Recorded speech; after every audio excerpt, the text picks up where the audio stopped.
on a year now, which has been exciting. Not the ordinary year of a board member, I think. With COVID and doing everything virtually, it's been a nice challenge. Not great not to see everybody as often as we do. But yeah, welcome to our live chat. Today we're going to talk a little bit about the staggering of school holidays, which is something we've been pushing hard for, and COVID's given us that little opportunity. But before we kick off entirely, I thought maybe we could just do a quick poll, just to get an idea of on visitor numbers. I'm sure we're all aware that the school holidays have been slightly staggered. So I'm going to put one up now and just click what you think is applicable. So did you notice any improvement in visitation during school holidays?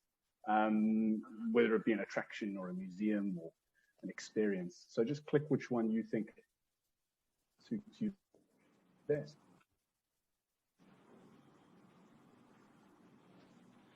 Yeah, I think there's only a couple of us. So it's 5 out of 6. It's me that hasn't voted. They won't let me vote.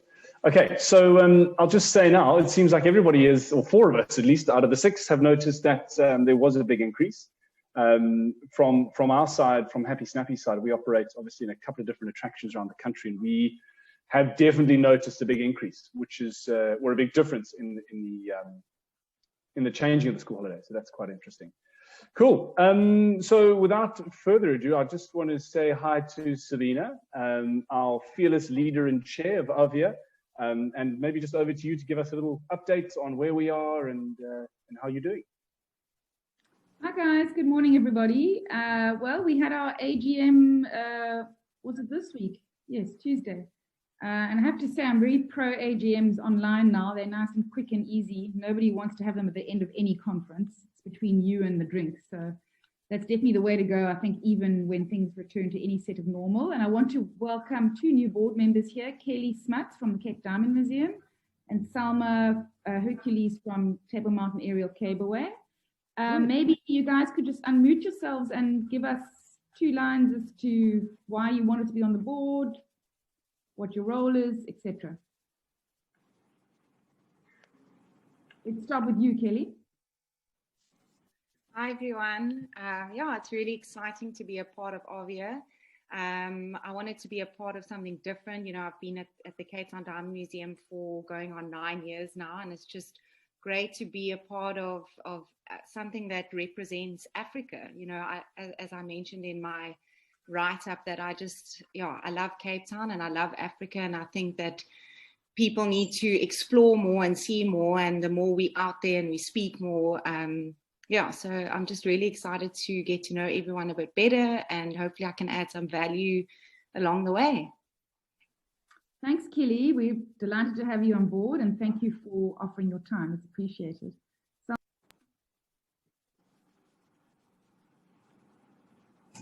Sorry, I've got some computer glitches. Well, hi everybody, I'm Salma.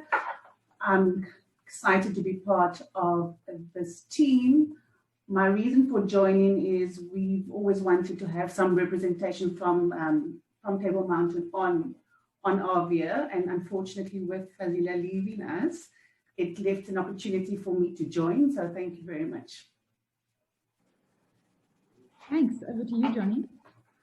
Cool, thanks. Welcome, ladies. Yeah, so another cool guest, I say cool because there was open on those buses, is Mandy Jarman from City Sighting, Head of Marketing, Sales, and just about pretty much everything else. Mandy, what is, what's happened at the buses? Did you see any difference in the school holidays? Are we still going to campaign for staggered holidays? What do you think? Yeah, definitely. School holidays for us, especially on the buses, we are very much a family-orientated service. And we do find, obviously, with school holidays, it's a great opportunity for us to get families on the buses. COVID being so different this year, it was a bit of a catalyst for us to start our, or shall I say, restart our marketing campaigns. And we definitely saw an increase. I think what COVID has taught us, and hopefully is what has taught the education department as well, is that staggered school holidays are a thing. We can do them, they are possible. And if we can continue doing that, I think, you know, we've always advocated for staggered holidays purely to extend the season. and that's definitely happened for us. Over our school holidays now, I think we had 3 different types of school holidays. It was private school, it was the Johannesburg schools, as well as the government schools, and they tended to stretch almost 2 months, really, which was a great thing for us. The only thing that I would want to bring, sort of a learning that I did pick up, was that when the school holidays are all at the same time, it's easy to run a marketing campaign because you know when it starts and when it ends. So the only thing that we need to be cognizant of is that, for instance, if you're looking at staggering school holidays, pretty much it's already happening in Johannesburg and Cape Town. So when it comes to private and public schools, and if you look at, for instance, the June, July, August, September time, you've got to be very careful as to which ones you're wanting to promote and how you're wanting to promote them, because you tend to have almost 3 or 4 months of school holidays. So you kind of lose that blip of these 2 weeks, come in, get it now, get it over and done with, and you're almost staggering it over 2 to 3 months because of the different staggered school holidays. So just keep that in your mind when you're planning, because you're going to need to extend that kind of marketing spend to cover that type of thing. Mandy, then would you say then, if it is extended over that, from a blip to a stretched period, does that change your campaign at all, or is that, you just extend your marketing? So 2 weeks, school kids go half price. Does that now, instead of 2 weeks, become 4 weeks? Or how do you... What we did last year, and again before all the world changed, but what we tended to do was we tended to come up with a special that was an extended special for kids. So whether it was from sort of April all the way through to October, and then what I tend to do is I tend to amplify it around the times when the particular schools are going to go off. So if Johannesburg is going off for the whole month of August at the private schools, then I target that type of thing. So I didn't come up with a specific rate for school holidays for 2 weeks. We did a promo for kids which ran along that time. And then, as I say, when you're planning your marketing, just target it at the specific groups that you're going to need over those times. Otherwise, you tend to be spending quite a bit more on marketing. Yeah, interesting. And which was busier for you, in the sort of September private schools as they were, or October? What we did now, October being just starting up again, we actually worked around the government school holidays. And it was a great move for us. The private schools tended to be a little bit smaller at this stage, and even they weren't specifics, because like my son went to a school that was on holiday in September, Curo was on holiday in October, and then the school holidays for the government, it wasn't a set thing, because I think everybody kind of did what they were doing. And because of that, we decided to go with government school holidays because it was easier to peg and to sort of put a plan around it. And I must be honest, we also used it as an opportunity to get our buses on the road during the week, because up until that stage, we were only open on Saturdays and Sundays. So we started up on a Monday, on the first of the school holidays, and it turned out to be that the marketing that we gained by opening up Monday to Friday, it was great. We had people on the buses, but those weekends of the end of the school holiday, I don't know if you guys had the same at the mountain, but the last week of the school holidays was probably our best week since we've opened. Yeah. It's interesting you say that. Sorry, Svi, over to you. No. I was just saying it's really interesting. I think your comment around how it affects your marketing and that there's a caution around there. I hadn't thought about that, so thanks for that. And Johnny, I think you've just given us a new slogan, from a blip to a stretch. Hashtag. No one will know what we mean, but we know what we mean.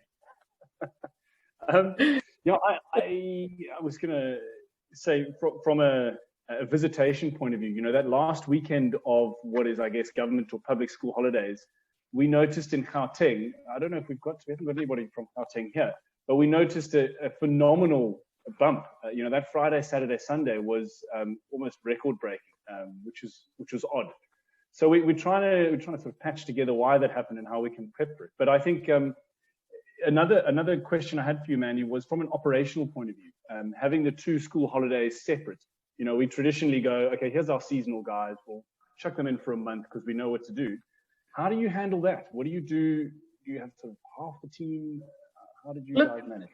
Yeah, what we need to do is we need to keep an eye on the numbers, because unlike for our counterparts, like for instance the aquarium, it doesn't matter whether they're open 4 days a week or 6 days a week, they still have to run. So there's a staff cost that can change slightly, but their running costs are pretty much the same. So opening 7 days a week is the way forward. When it comes to buses, it comes down to how many are on the road and how many you need to run a proper service.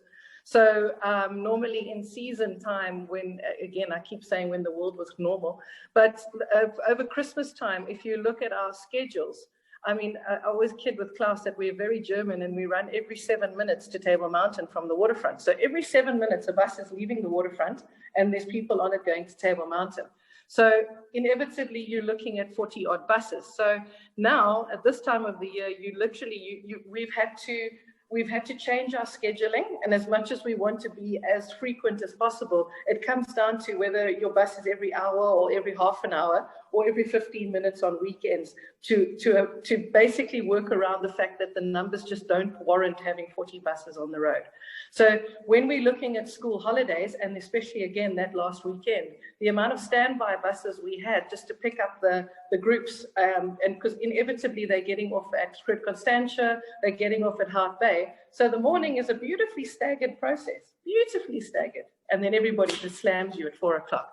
So you've got to get everybody, you got to get as many buses around there to get them back. So those are the kind of things, but that's, whether that's school holidays, whether that's Christmas, whether that's just a normal day, that's what we do. So, but definitely what we've had to do, because of the numbers, we've had to just drop the frequency quite a bit, and then up it on weekends. And then we ran a higher frequency on school holidays. And then we've now kept, after the school holidays, we were able to keep the buses going, which was great. For us, it's to keep it on the road. It's not only a marketing, billboard driving around the city, but it's also, the buses have always really been like a tourism barometer. It's like Table Mountain. If you can see all those windscreens in the sun, you know that there's people up there, it's busy. And we've tried to keep that with the buses as well, just almost as a feel-good factor for the rest of us, just to know that something's actually happening and something's moving. So we've managed to keep them open after school holidays. It's just a slightly different frequency, that's all. That's excellent. So nice to hear. As you say, the iconic buses, when they're moving, you feel better, that industry is happening. The other question I had, from a staggered school holidays point of view, we were sitting yesterday trying to really iron out some plans for December, because this could be effectively our longest season ever since I've been doing working in tourism. Do you guys feel the same? Does anybody in the group kind of feel this is a big one, we're going to put our big boy boots on and get it done, or do we kind of cautiously enter the season? What are the buses doing? Look, I think like with everything, we are very optimistic. I personally believe we are going to get inundated with the half of Joburg. I'm hoping for 3/4 of Joburg, but let's go with half. The only reason I say that is because I run a Johannesburg operation as well. And for goodness sake, can somebody just wake them up? Because the Johannesburg operation has been a shocker. The attractions haven't even opened yet. They're only opening like on the 1st of December. So but yeah, so we're looking forward to a really good season. We'd love those trickle of internationals coming through as well. And but we see it as a Joburg season that's going to happen. And in that light, I mean, we're talking slightly differently when we're talking about school holidays, but also pricing. We've started family prices and group rates, and we had a South African citizen rate, which we've never had before. I've never particularly liked it, but we've had to do it from a perspective of, making sure everybody, is looked after. But the one thing that I've kind of insisted on is that it doesn't just end. We can't just say thank you to all the locals for being there. We loved you, but we don't need you anymore. So we're not going to do that. We're going to carry on a citizens rate all the way through season. And make sure that we don't sort of we don't want locals to feel that we only use them for that time and now, we've moved on. We want to make sure that we keep that locals rate going. So whether you call it school holidays or locals, it's the same. We're going to make sure that keeps on going. That's fascinating. I think the pricing could be another 3 hours of discussion. I'm so intrigued as to how attractions are handling it, because I think we all work quite steadfast in our pricing and now realize we actually have to make some concessions. Kelly, I'm going to put you on the spot if I can.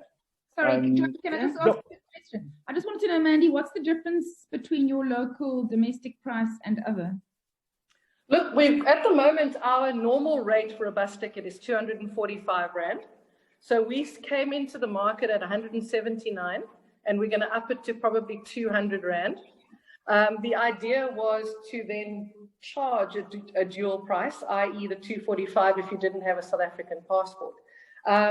Honestly, the way it's looking, for the 4 people that arrive on KLM, we're going to run with the standard price until the numbers increase. I don't want to be charging 5 people 245 and the rest of the world's going on at 200. So we're going to play that a little bit. The price is going to be advertised at 245, but we'll probably over December just run our SA rate, and then we'll have a look at it again in January, February, when we can actually split that rate. Okay, interesting. Thanks. Cool, thanks, man. Sorry, Kelly. I wanted to find out from your museum, what did you guys have any major increase from staggered holidays? Do you guys, I suppose it's not really a kiddie spot, but with families out and about, did you notice anything? So we've been closed for the past 8 months, just obviously due to COVID. We're opening up the V&A store on Monday for the first time, so we're really excited, and we are getting a lot of inquiries from Joburg specifically, because Szymanski's running a 70% discount, which has never ever happened in my lifetime. But just yeah, everything. For real. Yeah, I can tell you it's never happened in his lifetime either. Yeah, we've got to get in the local market now. It's never been a big focus for us, but we have seen that we need to adapt, and we need to change the way we do things and market, because as we've seen now, the local market is going to help us through this time as much as possible.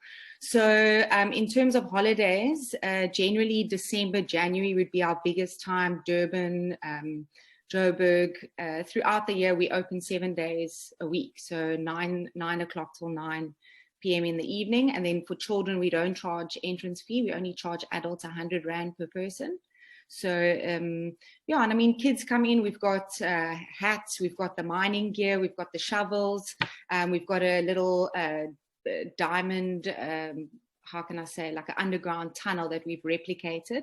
So we might look at doing different things in the future, and making it more beneficial for children specifically. But we're also looking at doing African jewelry pieces now for going into the African lodges, and actually promoting and taking a portion of that for sustainability or conservation, where tourists will purchase the African piece, and then it will be for their child. Yeah. Very cool. Thanks, man. Well, good luck for Monday. I'm sure you've been working non-stop to get that ready. Yeah, I know, really excited. Fantastic. Sabina, what's your thoughts on school holidays? I know we've campaigned hard, or certainly you've been driving it for all of us. Are you chuffed to see that there's a change? Do you think it'll carry on? Well, I mean, I'd rather didn't come across these circumstances, but I think we need to probably collate the information from our members in a better format and use it. Look, there's no ways. I mean, next year might also be a bit of a mess from a school holiday point of view, but it's a conversation we need to keep pushing, I think. And I think your comment, I hadn't thought about it, that this is officially the longest season ever, will really be interesting. And might save us. And again, staggered school holidays would give us this sort of a season going forward. I've never got a decent answer from the Department of Education as to why they changed it. So, I'm sure there's stuff we don't know about going on in the Department of Education, how you mark exam papers, blah, blah, blah. But unless they provide something, because we'd accept if it's something that we haven't thought about, that's cool, but they just don't seem to be able to provide a decent answer. And it's interesting to me that UNWTO, the United Nations World Tourism Organization, has specifically said that this is a tool countries all around the world can use. And I remember when I was involved in putting a COVID recovery plan together for South African tourism, and I put this in as one of the things, and they pushed back quite hard about it. They didn't want to put it in. I mean, this is confidential. Don't, Fazila, not to be tweeted. And I then, luckily, the UNWTO sort of blueprint for recovery was released the week I put my report in, and I could include their slide. And then they were like, oh, okay, this is a world thing. So it needs, these government departments work in weird ways, like only the head of this department can talk to the head of that department at certain meetings, etc. So it's a long process, but I'm surprised that we're the only voice in the industry shouting this. I'm surprised that we don't see more airlines joining. And I think I'm going to be more involved in the Tourism Business Council of South Africa. So that might be a place, probably more appropriate place. But perhaps, and this is where we need the help from members, the big thing is to provide data. And so next year, my big focus is going to be hard data that we can show what it means, you know. Well, yeah, this season will be a great benchmark, wouldn't it? I mean, it'd be a great way to use that data. Yeah. Oh, I don't know. It's a weird, the weirdest thing for me is that if they can't provide an answer right now as to, because it never used to be like this before. This is my point. And we all missed the boat at the time. The industry missed the boat. Nobody shouted about it, which is a pity, because to reverse something is somewhat harder than preventing it from changing, as we know. But Sure. I'm Okay. interested to know how the cableway did, and yeah. So from the cableway side, we definitely saw in the numbers that we were busier during the school holidays, but because it was staggered, it wasn't a busy. It was just a gradual, easy busy for us, because we used to like 3,500 people a day, and to get like 1,000 people now, it's like you're clapping hands, so it's crazy. For December, we are anticipating probably 50% of our normal capacity, which is going to still be a very busy day at the cableway because we had to do the social distancing, etc. So probably this will be the first year where we would be strict with closing ticket sales and not allowing people up the mountain if they don't have tickets, just to ensure that we don't have crowds of people outside. And similarly, we are actually not looking at discounting any tickets for December, because we don't want those crowds of people at the mountain. But we'll see how it goes, because this is just uncharted territory where we find ourselves now.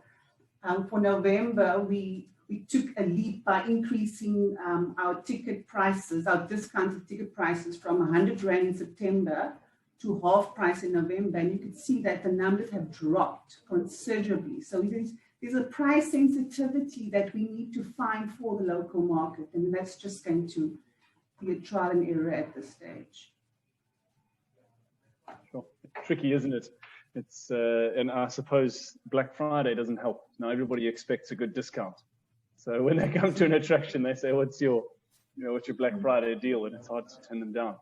But it's often, it feels like sort of heading out to sea and not knowing where you're going into this season. It's a pity we've got staggered holidays, in the middle of a pandemic. It would be nice to have it in a normal year. But yeah, there we find ourselves. I think we're just about to wrap up, everyone. Does anybody want to share anything else from a school holidays point of view? Perspective? Untu, do you have any thoughts on the subject?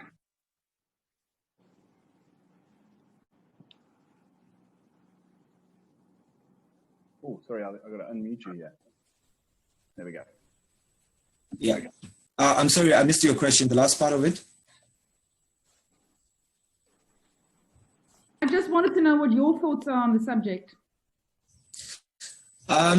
So it's actually something that we're intending to do as kind of like a recovery plan for ABCD, meaning to target mostly schools.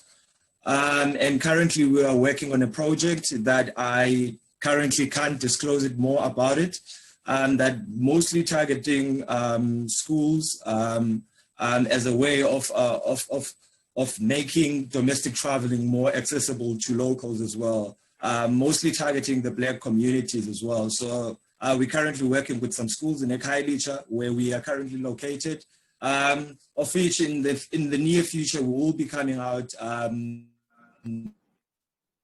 to organization like Sightseeing, like Mendy, and of course the Table Mountain to gain some more experience. And I thank you guys for sharing some of your findings during this time. I think, what was I going to say now? I can't remember. What I did want to just add is I'm busy catching up on the IAAPEA webinars. And for those of you who don't yet follow me or AAVEA on Twitter, do that because I share a lot of industry information there. And it was so interesting. They did one of the largest pieces of research in America on attraction visitations. It was pre-pandemic, was at the end of 2019. And they said that the big findings was that guests are getting harder to please. So they want more out of the day out. And back to the fact that, and I've actually written an article that I need to get placed somewhere around, the couch is your new competitor. Because you've invested in home entertainment. I mean, people have invested in home entertainment. They've bought the XYZ. So there's comfort at home. There's a discount for staying at home because you've already invested in the Netflix monthly fee or your esports. And also, obviously, there's an issue around safety with going out. Plus, it's become a habit, you know. And this trend has been happening for many years prior to COVID already, but it's of course been very much entrenched and cemented. So they said, so those were the two big findings. And then the other one was, which I thought was very interesting. They said that the top 3 emotional drivers for getting off the couch and out of the home and into a visitor attraction is, in order of emotional drivers, is a place where we can all have fun together, a unique experience that is out of the ordinary, and entertaining both adults and children. So the big driver is this family outing, which is great for the bus, great for the cableway. And as these guys were saying, you need to focus on the opportunities that only you can offer that cannot be recreated at home. So yeah, I'm just trying to see what I've written here. Yeah, that's the main thing. The other interesting thing is, like in South Africa, although the percentage is slightly different, in the USA, people of color make up 40% of the population, but only 24% of attraction visits. And the USA is going to become a majority-minority country demographic within the next 15 years. You've heard me talk about this before. So they're all saying, if the majority of your population is going to be people of color are not coming enough to your attractions, you need to start thinking about this. And Sandparks has had this issue for years. I mean, 80% of their visitors are local, but only 20% of that 80% are Black.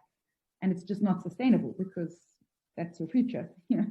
So there was quite an interesting conversation around, you know, what is preventing people of color from coming? Is it because they don't recognize themselves at your attraction? Is it because you don't providing things of interest to them at your attraction? For example, old heritage houses, if you're not talking about slavery and only about the white owner who lived there, well then why should a Black person go there? Because their history is linked to slavery. So it's been quite interesting. No, sorry, long explanation. May I ask a quick question? From an IAAPA side, when we did our first rollout of these chats, we had that lady from IAAPA talking about discounting, and they were dead set against discounting. I'm just wondering, now that this pandemic has extended time-wise as much as it has in the US, if that's changed at all, if there was any way to find out. Because it'd be interesting to see if that advice has changed a little bit over the last couple of months. That's a good idea. I'll actually post it on my IAAPA group and just ask them what their thoughts are. I think it'll be a very interesting question. See who's done a 180 on that. Yeah. Very interesting. Alrighty, we're at exactly 10:31. Sorry, could I just ask one? Yeah, sorry, I just want to ask if you could please share your dates that you have for the staggered school holidays, and especially if you've got different provinces, dates too, so we can prepare, because at the moment we're only running one shift and we close we close at 4 o'clock, and we planning on doing it until the 15th of December. And if there's school holidays prior to that, we might have to change our plan. Yeah, I guess from my knowledge, the private schools will break up on the 4th and the government is the 15th. And then the private goes back on the 15th, and the government goes back on the 28th. That's from the research we focus on. So I say it's 4 to the 15th and 4 the to 15th to the 15, 28th. That's it, yeah. But I mean, I think traditionally, though, that first week of December, even though there are holidays like last year, it was very quiet.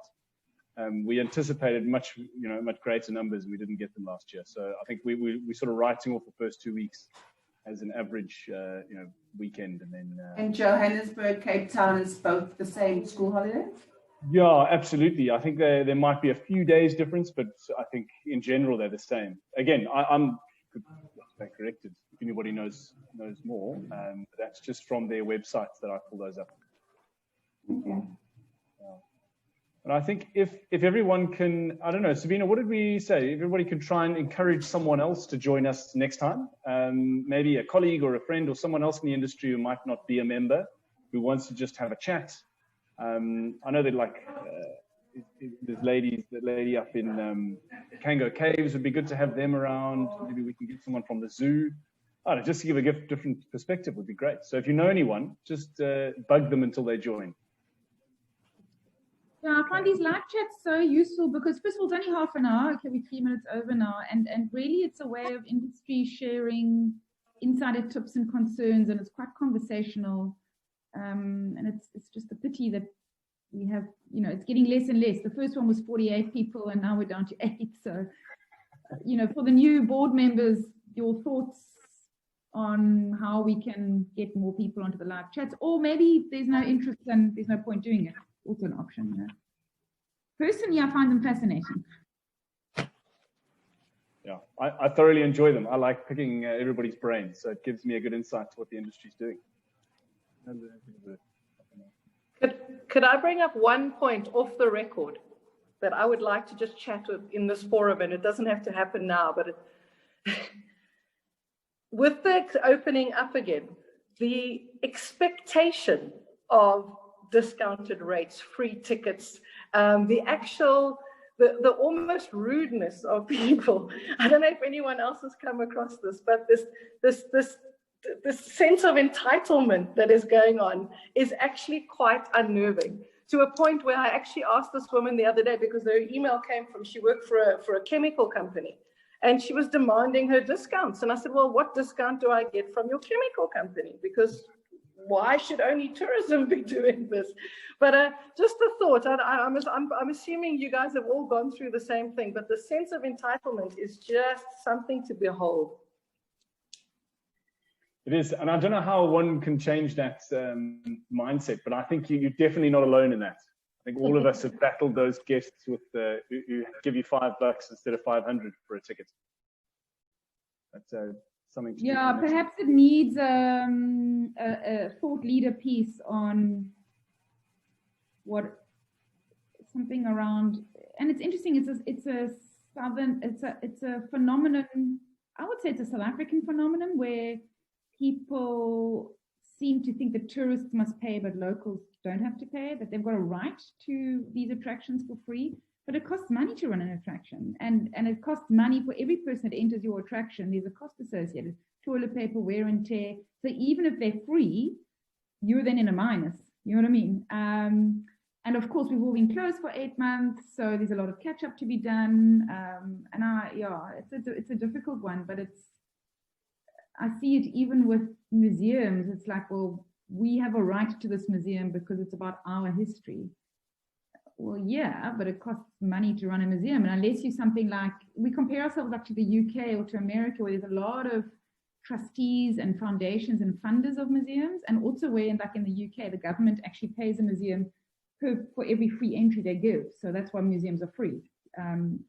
If you get 1 million visitors, the government gives you £1 per visitor, whatever it is. If you get 2 million, it's then £2 million.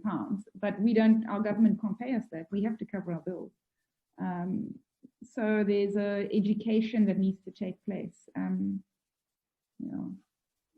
Definitely worth chatting about the next one, though. We can tackle that. Thanks, Mandy. And thanks, Sabina. Thanks to everyone for joining us. I really appreciate it. Hopefully your Friday is as magnificent as the view, and you get a chance to explore Cape Town a bit on the weekend. Cool. Thank you very much, everybody. Bye. Have a lucky weekend. Cheers. Bye.